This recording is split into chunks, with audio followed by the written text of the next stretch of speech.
Good morning, Alaïd Anel, tu seras aujourd'hui le Nishmat, Ravachar Ben Benjamin Zev et Avram Ben Rivka. Si vous souhaitez vous aider une prochaine étude du Mishnah, contactez 5 minutes éternelles.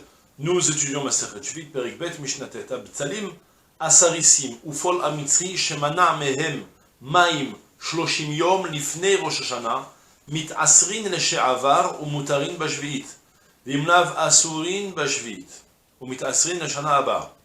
Veshel Baal Shemana Mehem, Maim, Shte Onot, Rabbi Meir,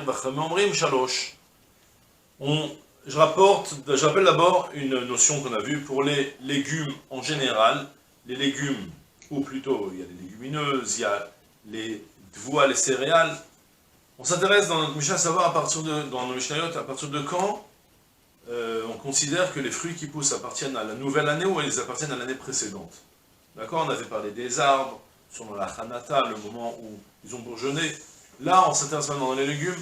En général, pour les légumes, on a soit la lekita, dans certaines situations, en général, le moment où on les cueille, ou bien, il y a pour les céréales, c'est le tiers que ça a poussé. On avait même vu des expressions dans les Mishnah précédentes, où on avait depuis le moment où les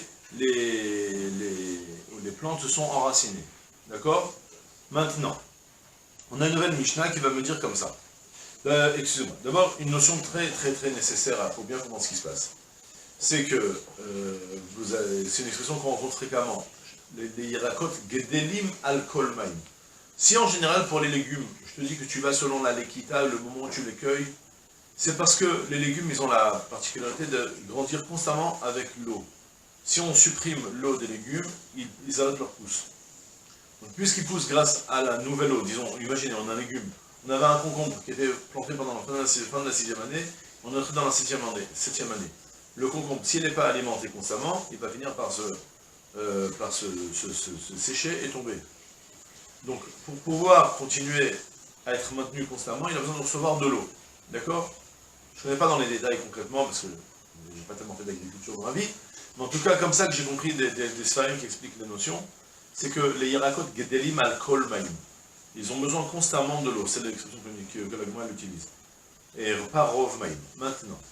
Il s'avère que finalement, donc, le concombre, quand il vient de l'année de la 6e, mais il continue à rester dans la terre pendant la 7e, et je continue à l'arroser, il s'avère que maintenant, c'est comme si qu'à chaque instant, comme je lui rajoutais je lui rajoutais beaucoup de vitalité pendant la 7e année, avec la nouvelle eau, c'est pas qu'il a poussé en cette 7e année, et maintenant il est kadosh bugdushat 8. D'accord? Du coup, on va voir maintenant une exception dans notre Mishnah, on va se mettre à parler de légumes, où on a arrêté de les alimenter en eau, avant Rosh Hashanah, suffisamment pour que maintenant, tout ce qu'ils sont en train de pousser, c'est que les restes de la 6e année. Et la Mishnah va dire, bah, effectivement, dans ce cas-là, si tu as fait ce qu'il fallait pour ne pas que ça puise de la nouvelle eau, et de la nouvelle année, et bien dans ce cas-là, effectivement, ce sera des légumes qui seront apparentés à l'année précédente. Et donc la Mishnah me dit, Abetsalim Asarissim. Les oignons Sarissim. Les oignons, comment dire, un saris, c'est un castré. C'est qui n'ont pas d'enfants. En fait, c'est des oignons que quand on les plante, on leur supprime leurs graines, d'accord? Et je ne sais pas exactement où ça se trouve dans les oignons, l'endroit où il y a les graines qui prévoient pour les autres oignons. Et si on supprime ces graines-là, ça fait que l'oignon il va s'épaissir. Et qu'est-ce qu'on a fait? Et aussi, de même chose aussi pour le pol amitri. Donc on a dit les fèves marron comme ça, égyptiennes, que dans ces cas, Shemana mehem maim shloshim yom lifnei Rosh Hashanah, qu'il a arrêté de les arroser, de les arroser pendant 30 jours avant Rosh Hashanah.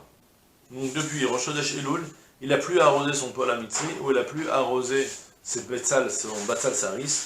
Comme ça maintenant, le batsal grâce à ça, il va maintenant se sécher un petit peu. Sinon il va rester un oignon trop frais. C'est des techniques qu'ils utilisaient. Alors, si tu as arrêté 30 jours avant Rosh Hashanah, eh bien, mit asrin leshe'avar.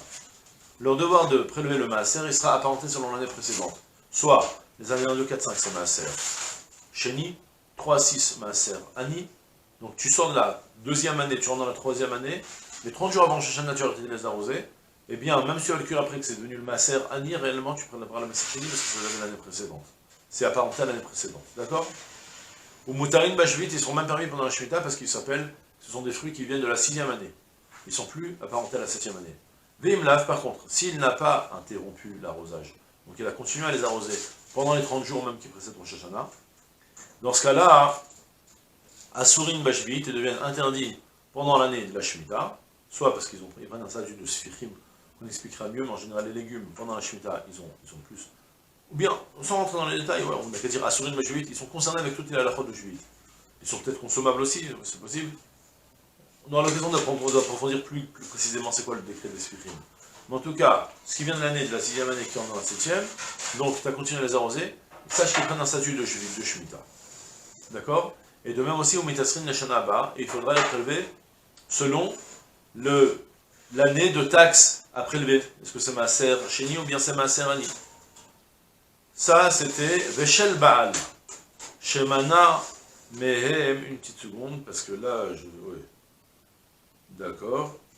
Veshel Baal, on parle de tous les légumes. D'un légume qui a un bet à Baal. Il faut savoir dans la Mishnah, je reprends une petite notion. Il y a ce qu'on appelle Bet Ashlachin et Bet Baal. Bet Ashlachin, littéralement, celui qui est la maison des envoyés, et Bet Baal, la maison du propriétaire. Concrètement, je sais, la Gemara explique dans ma certaine pourquoi on utilise des termes pareils, mais il y a deux sortes de champs. Il y a des champs qui sont arrosés naturellement par les pluies, donc c'est le maître du monde qui arrose les champs, ça s'appelle Bet Baal. Et là, il y a des champs qui ne sont pas du tout abreuvés suffisamment par les pluies, il faut constamment les arroser soi-même, c'est-à-dire des Bet Ashlachin. D'accord? Donc maintenant on est Bet Baal et Bet Ashlachin. Bet Baal, donc on a dit, c'est un champ qui pousse qu'avec les eaux naturelles qui tombent du ciel. Ça peut être aussi dans un endroit où il y a suffisamment de pluie. Et donc Bet Baal, maintenant, malgré tout, même lorsque ça pousse grâce aux pluies, il est d'usage de rajouter encore plus pour les légumes, de les arroser en plus, de manière à ce qu'ils vont mieux pousser. Alors la Mishnah me dit, Shel Baal, Shemana même Shteonot, si jamais tu étais dans un champ qui est suffisamment humide, et il y a une terre qui est suffisamment humide à abreuver naturellement, elle est suffisamment humide, près d'une rivière, j'imagine que la terre est beaucoup plus pleine d'eau elle-même, même si tu n'arroses pas, ça pousse naturellement.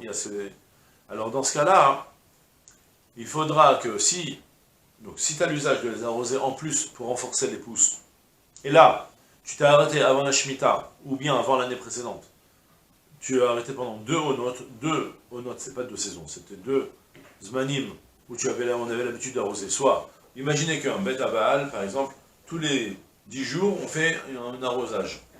D'accord? Donc si maintenant tu avais un Bet Baal, qu'avant l'année de la Shemitah, ou avant l'année de la 3e année, on a dit tous les 10 jours tu arroses, donc ça fait 20 jours que tu n'as pas arrosé, donc tu as raté 2 étapes. Alors dans ce cas-là, de nouveau, ils seront prélevés selon l'année précédente. Parce que ça s'appelle que tu ne leur as pas apporté la nouvelle eau qui les abreuve. Ça c'est d'Ivra Abimer. Selon Khamim, il faut avoir sauté 3 arrosages supplémentaires. Soit tu le fais tous les 10 jours, donc ça fait déjà 30 jours que tu n'as plus arrosé ton champ.